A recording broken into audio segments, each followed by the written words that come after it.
दोस्तों, आज हम भौतिक अपक्षय को पढ़ने वाले हैं। फिजिकल वेदरिंग हमने कल केमिकल वेदरिंग को पढ़ा था और आज हम फिजिकल वेदरिंग को पढ़ते हैं। तो हम बात करते हैं सबसे पहले भार विहीनता और दाब मुक्ति। तो प्रेशर रिलीज सबसे इम्पोर्टेंट चीज़ है। इसके अंदर दबाव पड़ेगा तो सीधी सी बात है, तो कभी उसको जो मौका मिलेगा बाहर निकलने का तो वो फैलना शुरू हो जाती है। किस प्रकार से चट्टानें, तो उनकी बात करेंगे हम। कई अगण्य और रूपांतरित चट्टानें दबाव और ताप की दिशाओं में बनती हैं, जिसके कारण दबे और संकुचित दबे होते हैं।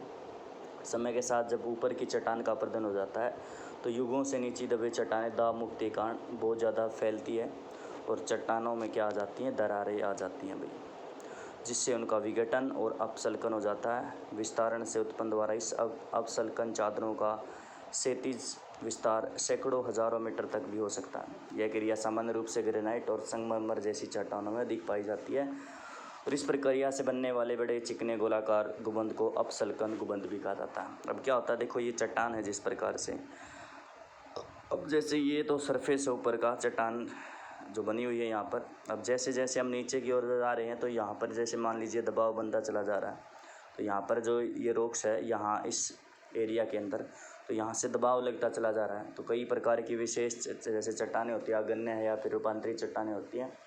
विशेष तौर पर जो है अत्यधिक दबाव लगता है, दबाव लगने के साथ साथ जो नीचे जा रहे हैं तो हम वहाँ पर टेम्परेचर भी इंक्रीज होता है, ठीक है, जिसकी वजह से आपको एक विशेषता देखने को मिलेगी कि भी दबाव और तापमान बढ़ा, लेकिन ऊपर की ओर जो बहिर्जात जो बल कार्य कर रहे हैं, जैसे कि अपक्षय की, जैसे हमने अपर्दन की बात की, तो अपर्दन क्या कर देता है, इस मान लीजिए इसको काटना शुरू कर देता है।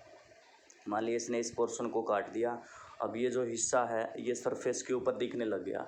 अब ये चीज़ हज़ारों करोड़ों साल तक नीचे दबी हुई थी, तो अब जैसे ये ऊपर ओपन हो गई, मान लीजिए कोई चीज़ बिल्कुल नीचे दबी हुई थी, अब ये क्या बिल्कुल ऊपर आ गई, तो ये अपने आप को क्या फैलना शुरू कर देगी और ये फैल जाएगी। और जैसे ये फैलेगी इस प्रकार से, तो ये मतलब क्या, इसके अंदर दरारें पड़ जाती हैं और दरारें पड़ने की वजह से क्या है, चट्टानें टूटना शुरू कर देती हैं।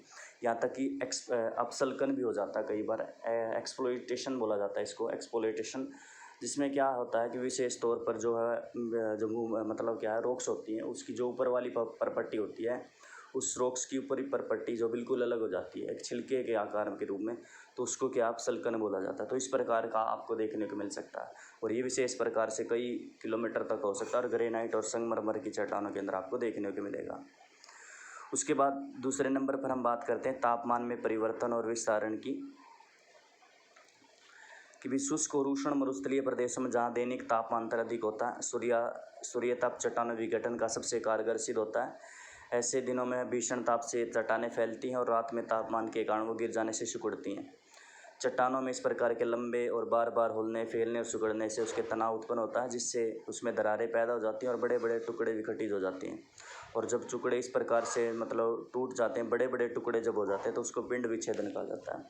अब क्या होता है, जैसे कि कोई भी रॉक्स है, खासकर जो उष्ण मरुस्थलीय क्षेत्र होते हैं, शुष्क क्षेत्र जहाँ पर आप समझ सकते हैं उष्ण और उष्ण जहाँ पर गर्मी ज़्यादा देखने को मिलेगी, मरुस्थल वो आप समझते हैं वहाँ पर जहाँ पर दैनिक तापमांतर का मतलब है जो मैक्सिमम और मिनिमम टेम्परेचर का डिफरेंशिएट होता है, वो आपका दैनिक तापमांतर होता है। एक दिन के जो मैक्सिमम और मिनिमम टेम्परेचर के अंतर को दैनिक तापमांतर कहते हैं, तो वो बहुत ज़्यादा होता है। जैसे कि सन की ऊर्जा आती है ना, जैसे कि जो रेत होती है डेजर्ट के अंदर, वो बहुत ही बड़ी मात्रा में सन को अब्जॉर्व कर लेती है और काफ़ी तीव्र गति से एब्जॉर्व करती है, और जैसे ही सन के छुप जाता है तो उसको रिलीज भी उतनी ही तीव्र गति से करती है।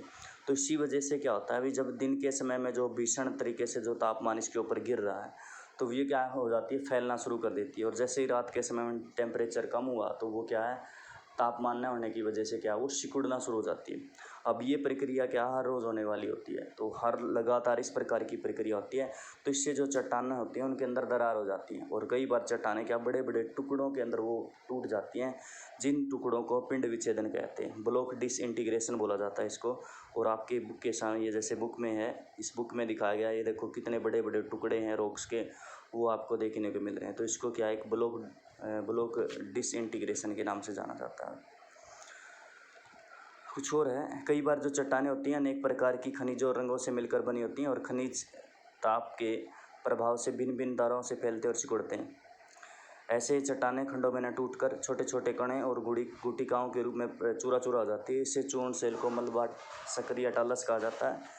चट्टानों के टूटने की विधि कणिका में विखंडन ग्रेनुअल डिसइंटीग्रेशन कहलाती है। मरुस्थलों में सूर्यताप के बाद चट्टानों किस प्रकार के टूटने से बंदूक की गोली छूटने जैसी आवाज़ आती है।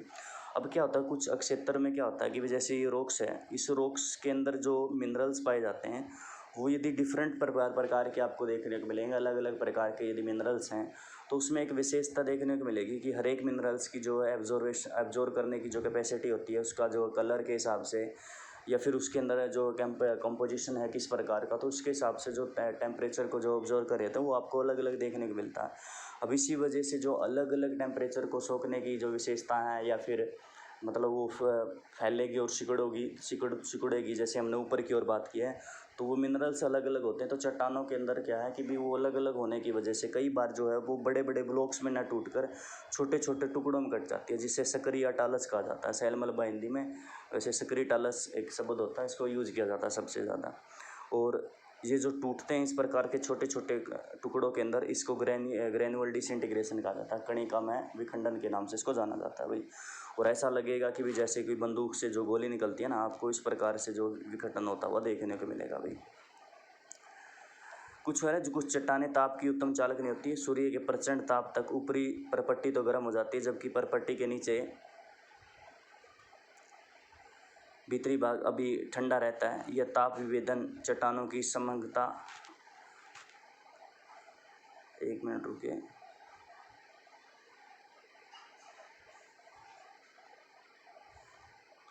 ये क्यों नहीं हो रहा इसके पीछे से, सॉरी भाई, जा नहीं रहा इधर से, इसको ही नीचे लेना पड़ेगा मुझे ऐसा लग रहा है। तो देखते हैं, पहले एक बार इसको वैसे ही पढ़ लेते हैं और फिर देखते हैं इसको। कुछ चट्टानें जो ताप की उत्तम कुचालक नहीं होती। सूर्य के प्रचंड ताप तक ऊपरी चट्टान तो गर्म हो जाती है, जबकि नीचे वाली भीतरी जो चट्टान है वह भी ठंडा रहती है। इस ताप विभेदन से चट्टानों की समकता भंग कर देती है, जिससे चट्टानों की पूरी परपट्टी जो होती है चट्टानों से ऐसे अलग हो जाती है जैसे प्याज का छिलका। और इस प्रकार से जो छिलके से परतें टूट कर चूर हो जाती हैं। चट्टानों के टूटने की यह प्रक्रिया क्या कहलाती है? पल्लवीकरण या अपसल्कन कहलाते हैं। जैसे मैंने आपको अभी शुरुआत में इसके बारे में बता देता, जैसे छिलका होता है ना प्याज का, देखो ऐसे प्रकार से दिखाई दे रहा है। अब क्या होता है कि ये रॉक्स होती है, अब टेम्परेचर आता है तो इसकी जो मिनरल्स होते हैं, इसकी जो है मतलब मैंने अभी बात की केमिकल कंपोजिशन, किस प्रकार का रॉक्स किन प्रकार के मिनरल्स से बनकर मिलकर बनी होती है, तो वो डिपेंड करती है किस प्रकार से पक्ष होगा। तो कई बार क्या होता है कि जो ऊपर वाली जो सरफेस के ऊपर जो रॉक्स है, जो ऊपर वाली जो देखने को मिल रही है, तो ये क्या करती है उष्मा की जो है आपको मतलब ये सुचालक देखने को मिल सकती है। तो ये तो गर्म हो जाती है, लेकिन नीचे वाला भाग होता है वो अच्छी प्रकार से मतलब कुचालक नहीं होती। या पूरी की भी बात कर सकते हो। मोटे तौर पर क्या है कि भी ऊपर वाला हिस्सा तो गर्म हो जाता है, लेकिन नीचे वाला हिस्सा जो होता है वो गर्म नहीं होता, जिसकी वजह से जो ऊपर वाला हिस्सा होता है वो एक अलग सी पपड़ी के रूप में क्या हो जाता है, वो टूट जाता है। और इसी को क्या कहते हैं, ये जो प्रक्रिया होता है टूटने की, इसको ही पल्लवीकरण और अपसल्कन की संज्ञा दी जाती है भाई।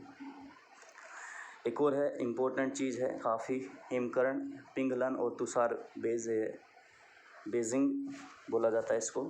ऊंचे पर्वतीय क्षेत्रों में उच्च अक्षांश में प्रदेश में दिन के समय चट्टानी दरारों में वर्षा हिम का जल पिघलता और भर जाता है। रात्रि के समय हिमांक से नीचे गिरने पर जल दरारों से जम जाते हैं और पानी का आयतन बढ़ जाता है। यदि वैज्ञानिकों की बात करें, 9 घन सेंटीमीटर जो है जमने के बाद 10 घन सेंटीमीटर जगह लेता है, जिससे चट्टानों पर प्रति वर्ष सेंटीमीटर 15 किलोग्राम का प्रतिबल बढ़ता है। बार बार इसी प्रकार से जमने और पिघलने की प्रक्रियाओं के कारण जो संधियाँ होती हैं, फिर दरारें होती हैं, उसमें छोटे छोटे अंतरकरणीय विभंजन और चौड़े होते चले जाते हैं तथा चट्टानें टूट कर अलग हो जाती है। इसे तुषारीय पक्ष भी कहा जाता है।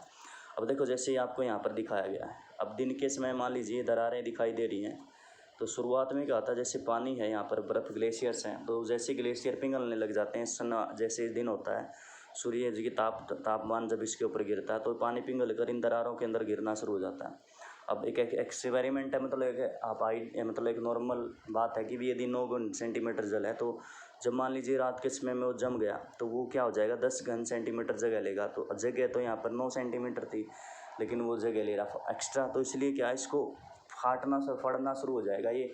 और ऐसी नहीं है कि भी ये एक दिन की प्रक्रिया, 2 दिन की, ये जो चीज़ें हैं लंबे समय तक होती रहती हैं। तो जैसे कि बात की प्रति वर्ग सेंटीमीटर के हिसाब से क्या 15 किलोग्राम का जो भार है चट्टानों के ऊपर बढ़ना शुरू हो जाता है।